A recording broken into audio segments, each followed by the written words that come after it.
Hello అండి, welcome back to Andhra fusion. నేను మీ దీప్తి. కొత్త రెసిపీస్, ఎగ్జైటింగ్ వీడియోస్ కోసం తప్పకుండా నా ఛానల్కి సబ్స్క్రైబ్ చేసుకోండి and me friends and family కూడా షేర్ చేయండి. ఈరోజు మనం super tasty and super easy mutton fry ఎలా చేయాలో చూద్దాము. నేను దీంట్లో చేసే స్పెషల్ మసాలాతో తప్పకుండా ట్రై చేయండి మీరు కూడా. నేను ఇలాగా మటన్ని 750 గ్రాములు తీసుకున్నాను. నీట్గా క్లీన్ చేసేసి టెండరైజ్ చేసుకున్నాను. నా ఛానల్లో టెండరైజ్ వీడియో ఉంటుంది, చెక్ చేయండి మీరు ఎలా చేయాలో. దీనికి ముందుగా నేను 1 టీ స్పూన్ ఉప్పు, పావు టీ స్పూన్ పసుపు, 1 టీ స్పూన్ అల్లం వెల్లుల్లి పేస్ట్, 2 టేబుల్ స్పూన్ల నూనె వేసుకుని ఇలాగా కలిపేసుకోవాలి బాగా. ఉప్పు మీకు తగినంత వేసుకోండి. నేను ఇక్కడ 1 టీ స్పూన్ మాత్రం వేస్తున్నాను. ఒకసారి ఇలాగా మిక్స్ చేసుకున్న తర్వాత దీనికి కుక్కర్ మూత పెట్టేసి 3 విజిల్స్ రానివ్వండి. కుక్కర్ విజిల్స్ అయిపోయిన తర్వాత, పూర్తిగా చల్లారిపోయిన తర్వాత అప్పుడు లిడ్ ఓపెన్ చేయండి. ఈ లోపల మనం మసాలా ఎలా చేయాలో చూద్దాం. ఇలాగా ఒక ప్యాన్ తీసుకుని 2 టేబుల్ స్పూన్ల ధనియాలు, 1 టీ స్పూన్ జీలకర్ర, 1/2 టీ స్పూన్ సోంపు, 2 యాలకులు, 4 to 5 లవంగాలు, ఒక చిన్న దాల్చిన చెక్క వేసుకుని ఇలాగ డ్రై రోస్ట్ చేసుకోవాలి. దీన్ని లో ఫ్లేమ్లో పెట్టుకుని ఒక 30 సెకండ్లు ఇలాగా వేయించుకోండి. మీరు వేయించుకునేసరికి ధనియాలు బాగా మంచి సువాసన వస్తాయి.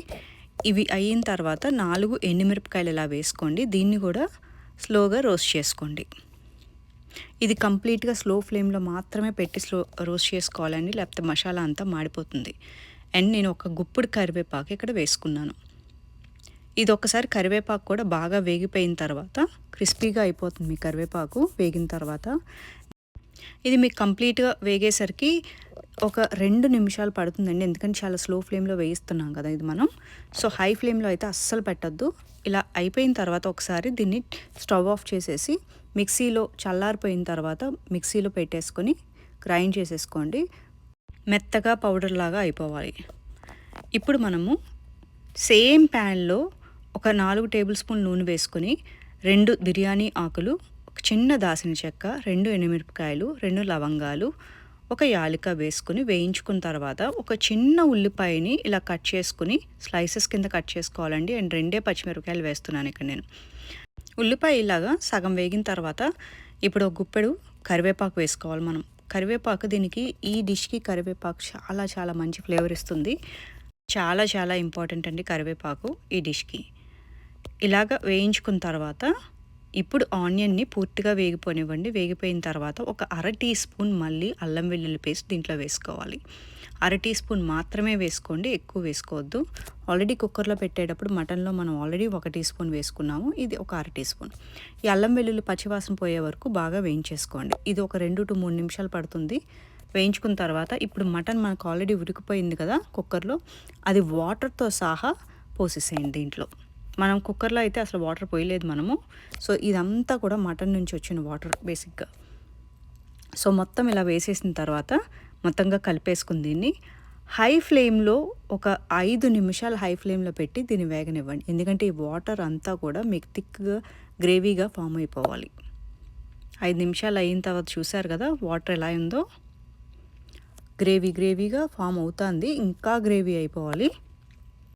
ఇప్పుడు ఈ వాటర్ ఇంకా లైట్గా ఉన్నప్పుడే మనం ఆల్రెడీ మసాలా పౌడర్ చేసి పెట్టుకున్నాం కదా, దాన్ని ముందుగా ఒక 2 టేబుల్ స్పూన్లు ఇలా వేసుకొని బాగా కలిపేసుకోండి. ఈ వాటర్తో ఆ పౌడర్ కలిసినప్పుడు మీకు లైట్గా గ్రేవీలా ఫామ్ అవుతుందండి. సో దీన్ని బాగా వేయించుకోవాలి. సో మీడియం ఫ్లేమ్లో పెట్టుకుని వేయించుకోండి. అండ్ ఇప్పుడు ఒక 1/2 టీ స్పూన్ కారం వేసుకోండి. ఇందులో కారం ఎక్కువ వేయొద్దు, ఎందుకంటే మనం ఆల్రెడీ ఎండుమిరపకాయల కారం చాలా వేసాము. సో అందుకని కారం మాత్రం చూసుకుని వేసుకోండి. ఇది మీడియం ఫ్లేమ్లో పెట్టి వేయించుకోండి. ఇది బాగా మీకు రోస్ట్ అవ్వాలన్నమాట. ఇంకొక నిమిషం ఇలాగ వేగిన తర్వాత మళ్ళీ మసాలా పౌడర్ కూడా మళ్ళీ వేసుకోండి. అండ్ నేను ఇక్కడ కొంచెం కరివేపాకు కూడా వేసుకున్నాను.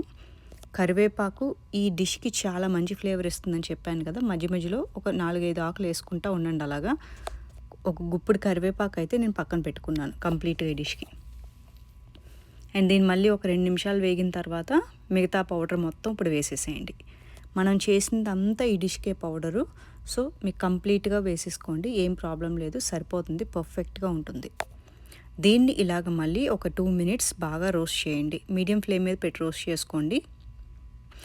ఈ డిష్ ఎస్పెషల్‌గా ఏంటంటే మీకు క్యాస్ట్ ఐరన్ ప్యాన్ ఉంటే దాంట్లో చేసుకోండి. ఎందుకంటే ఆ సీరింగ్ బాగా కింద బాగా పడుతుంది. అప్పుడు బావుంటుందండి. చాలా బావుంటుంది. అండ్ ఇప్పుడు కొత్తిమీర జల్లుకొని దీన్ని కూడా బాగా తిప్పేసుకొని ఇంకా వేగనివ్వండి. ఈ ఫ్రై ఎంత రోస్ట్ అయితే మీకు అంత బావుంటుంది. అంత టేస్టీగా ఉంటుంది. ఒక్కసారి ఇలాగ వేగిపోయిన తర్వాత దీన్ని అన్నంలోకి గానీ, చపాతీల్లోకి గానీ వేసుకొని తింటే చాలా సూపర్ టేస్టీగా ఉంటుందండి. తప్పకుండా మీరు కూడా ట్రై చేసి మీ ఫీడ్‌బ్యాక్స్ నాకు కమెంట్‌లో ఇవ్వండి. Thank you very much for watching.